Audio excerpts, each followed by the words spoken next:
ॐ सोमनाथाय नमः। ॐ मल्लिकार्जुनाय नमः।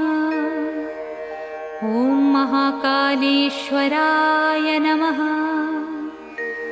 ॐ ओंकारेश्वराय नमः।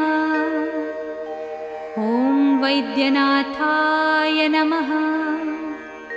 ॐ भीमशङ्कराय नमः। ॐ रामेश्वराय नमः। ॐ नागेश्वराय नमः। ॐ विश्वेश्वराय नमः। ॐ त्र्यम्बकेश्वराय नमः। ॐ केदारेश्वराय नमः। ॐ भुस्मेश्वराय नमः।